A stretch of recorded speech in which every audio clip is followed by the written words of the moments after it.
कुछ seniors Akane को एक प्ले के अंदर हीरोइन का रोल करने के लिए कह रहे होते हैं, पर अकाने इसके लिए मना कर देती है और रानमा के ऊपर ठंडा पानी फेंक के उसे प्ले को ज्वाइन करने के लिए कहती है। तो लड़कियां उससे पूछने लगती है कि आखिरकार वो खुद इस प्ले को क्यों नहीं करना चाहती, जिस वजह से अकाने उन्हें बताती है कि इनका प्ले पक्का किसी मार्शल आर्टिस्ट, किसी रेसलर या फिर किसी असैसिन गर्ल पर बना होगा, जिस वजह से रानमा उसे बताता है कि वो इसी रोल्स के लिए बनी है, जिस वजह से अकाने उस पर हमला करना स्टार्ट कर देती है और सीनियर्स रानमा को उनके प्ले में जूलियट बनने के लिए कहते हैं, जिसे सुनते ही अकाने के अंदर की एक्टर्स की आत्मा जाग जाती है और सीनियर्स ये देख के हैरान होते हैं कि अकाने इसके लिए तैयार है। तो अचानक से कुनो उसके पास आ जाता है, जिस वजह से अकाने उसे एक जोरदार मुक्का मारती है और कुनो उसे बताता है कि वो रोमियो है, जिस वजह से सीनियर्स पूछने लगते हैं कि आखिरकार उसे रोमियो किसने बनाया है। मैंने अब ड्रामा क्लब को ज्वाइन कर लिया है, जिस वजह से तुम लोगों को मुझे रोमियो बनाना ही पड़ेगा। तो ये सुन के वो सीनियर्स हैरान हो जाते हैं और तभी पीछे से हिकारू भी आ जाता है, जो कि अकाने से बात करने के लिए रोमियो का रोल करना चाह रहा होता है। तब वहाँ पर वो ठरकी बुढ़ा भी आ जाता है, जो कि अकाने के साथ लव सीन करने के लिए रोमियो बनने की जिद करने लगता है और जैसे अकाने की तरफ कूदता है वैसे ही रानमा उसके ऊपर लैंड कर देता है और अकाने को जूलियट बनने के लिए गुड लक कहता है। तो अकाने इस बात से बहुत खुश होती है कि उसे जूलियट बनने का मौका मिल रहा है, जिस वजह से वो चमकने लगती है। तब यहाँ घर में कासुमी से रानमा को पता लगता है कि अकाने हमेशा से जूलियट बनना चाहती थी, क्योंकि वो पहले एक बार रोमियो बन चुकी है। तब हम यहाँ पर अकाने का बचपन देखते हैं, जहाँ पर सभी बच्चे उसे रोमियो बनने के लिए कह रहे होते हैं, जिससे अकाने बहुत खुश होती है और लड़कों को हराकर एक परफेक्ट रोमियो बन जाती है, जिस वजह से सभी बच्चे उसे चीयर करने लगते हैं। उस टाइम भी मैं एक प्रीटी ड्रेस पहन के जूलियट बनना चाहती थी, पर मैं उन्हें रोमियो बनने के लिए मना नहीं कर सकी। पर अब मुझे जूलियट प्ले करने का मौका मिला है, जिसे मैं हाथ से नहीं जाने दूंगी। तो रानमा वहाँ पर उसे तंग करने आ जाता है, जिस वजह से वो उसे वहाँ से उड़ा देती है और हम देखते हैं अगले दिन रोमियो और जूलियट के बालकनी सीन की प्रैक्टिस हो रही होती है, जहाँ पर रानमा अकाने के पास उल्टा लटक के मजे से बिस्किट खा रहा होता है और अकाने उसे वहाँ से भागने के लिए कहती है। तब सीनियर्स वहाँ पर मौजूद रोमियो से पूछने लगते हैं कि आखिरकार रोमियो और जूलियट का प्ले में होता क्या है, जिस वजह से कुनो जवाब देता है कि ये एक समुराई का प्ले है, जबकि वो ठड़की बुड्ढा दारू में घुसा होता है और हिकारू अपना ब्लैक मैजिक करने लगा होता है, जिस वजह से सीनियर्स को यकीन आ जाता है कि वो इस तरह थिएटर को कभी भी जीत नहीं पाएंगे और ना ही चाइना में विजिट कर पाएंगे। तो चाइना के बारे में सुनकर रानमा एक्साइटेड हो जाता है, क्योंकि वो स्प्रिंग ऑफ ड्राउंड मैन के पास जाना चाह रहा होता है ताकि वो अपनी मुसीबत से आजाद हो सके। जिस वजह से हम देखते हैं अब रोमियो के रोल के लिए 4 दावेदार हो जाते हैं और वो चारों के चारों लड़ने के लिए तैयार होते हैं। तो हिकारू लड़ने के लिए मना करने लगता है, पर वो फिर भी रानमा के ऊपर हमला कर देता है, जिसे रानमा रोक लेता है। तो हिकारू सबको बताता है कि वो स्टेज पर डिसाइड करेंगे कि रोमियो कौन बनेगा, जिस वजह से सभी लोग इसके लिए तैयार हो जाते हैं और अकाने आकर रानमा के ऊपर हमला कर देती है। तुम मेरे जूलियट बनने के चांस को पूरी तरह से बिगाड़ दोगे, ये तो सच में बहुत बुरी बात है। आखिरकार ये मुझ पर क्यों भड़क रही है? ये चीज तो पहले से ही बिगड़ी हुई है ना? क्या ये इस ड्रामे के बारे में इतनी ज्यादा सीरियस है? तो रानमा भी रोमियो के बारे में पूछने लगता है, जिस वजह से सीनियर्स को समझ में आ जाता है कि उनके प्ले का कुछ नहीं होने वाला। तो प्ले का दिन आ जाता है और सभी लोग प्ले देखने के लिए इकट्ठा हो जाते हैं, पर रानमा कहीं गायब हो चुका होता है, जिस वजह से कुनो को लगता है कि अब वो रोमियो बन सकता है, क्योंकि रानमा मैदान छोड़कर भाग गया है। तब वो ठड़की बुढ़ा अकाने को किस करने के लिए उस पर कूद पड़ता है और उसे कहने लगता है कि वो उसका परफेक्ट रोमियो बनेगा। पर तभी रानमा खिड़की तोड़कर उसे एक लात मारता है और हमें पता चलता है कि उस बूढ़े आदमी ने ही रानमा को बांध कर रखा होता है, पर रानमा अब अपनी बेड़ियों से आजाद हो चुका होता है। तब हम देखते हैं हिकारू रानमा का सबसे बड़ा फैन बनके उसके पास आ जाता है और उसे एक बॉम्ब गिफ्ट कर जाता है। तब हिकारू बाहर जाकर बॉम्ब के फटने का इंतजार करने लगता है और रानमा वापस आकर उसे वो बॉम्ब दे जाता है, जिस वजह से हिकारू फट जाता है। रानमा तुम्हें पता भी है कि एक्टिंग करते कैसे है? चिंता मत करो अकाने, रोमियो के रोल के साथ मेरे चाइना जाने का चांस जुड़ा हुआ है, इसलिए मैं एक परफेक्ट रोमियो बन के रहूँगा और तुम भी एक परफेक्ट जूलियट बनने की कोशिश करना। क्या सच में रानमा? तो मुझे ये बताओ कि आखिरकार रोमियो और जूलियट का रिलेशन क्या है? रोमियो तो जूलियट का फादर था ना?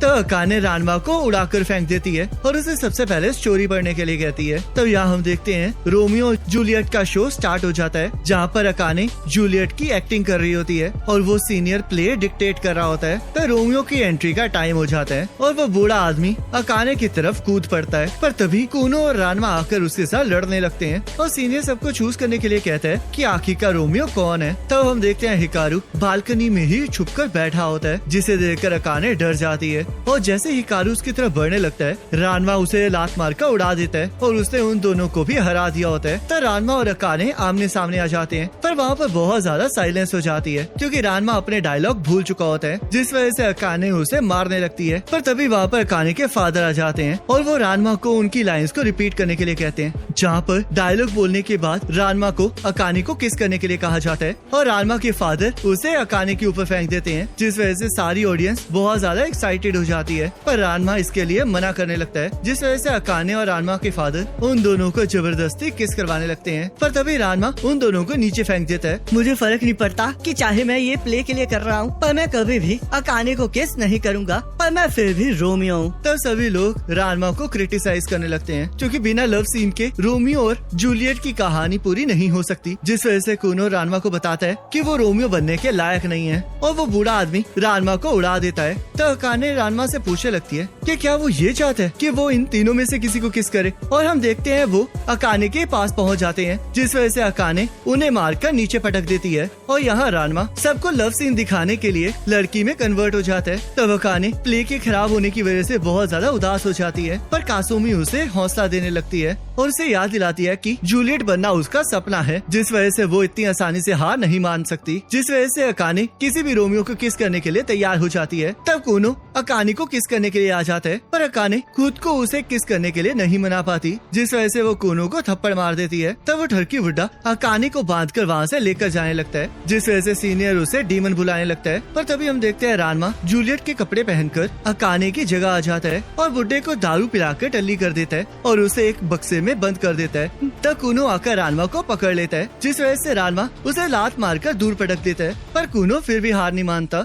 जिस वजह से रानवा उसके साथ लड़ने के लिए तैयार हो जाता है और वो ड्रामा प्यार की जंग में बदल जाता है, जिस वजह से कूनो रानवा पर तलवार से हमला करने लगता है और रानवा भी एक बोतल पकड़ के कूनो के साथ लड़ना स्टार्ट कर देता है, जिसे देखकर किसी को भी कुछ समझ नहीं आ रहा होता। तब कूनो उस बोतल को काट देता है और रानवा को अपनी जान बचाने के लिए उसे अपनी बाहों में आने के लिए कहता है, पर रानवा इसके लिए मना कर देता है और जैसे ही कूनो की तरफ बढ़ने लगता है वैसे ही वो बोतल की वजह से फिसल जाता है और बेहोश हो जाता है। तब कूनो रानवा को बचाने के लिए उसे किस करने लगता है, जिस वजह से अकाने तलवार लेके वापिस आ जाती है और कूनो को लड़ने के लिए कहती है। तब वो दोनों लड़ना स्टार्ट कर देते हैं, पर कूनो अकाने पर भारी पड़ रहा होता है और उसे कॉर्नर में ले जाकर किस करने लगता है। तभी रानवा उसे रोक लेता है, जिस वजह से अकाने उसे बताने लगती है कि असली जूलियट वो है, पर रानवा उसे बीच में आने से मना करता है और चाइना जाने के लिए कूनो को सबके सामने किस कर देता है, जिसे देखकर ऑडियंस बहुत ज्यादा खुश हो जाती है। और हम देखते हैं किस करने से पहले रानवा ने कूनो के मुंह पर टेप लगा दी होती है, तो रानवा कूनो को बांध देता है और कूनो इस बात से बहुत ज्यादा खुश होता है कि उसे पिगटेल गर्ल के साथ किस करने का मौका मिला है। तो रानवा फिर से लड़का बन के स्टेज पर चला जाता है। तुम्हें मुझसे इतनी ज्यादा नफरत है, तुम कूनो को किस कर सकते हो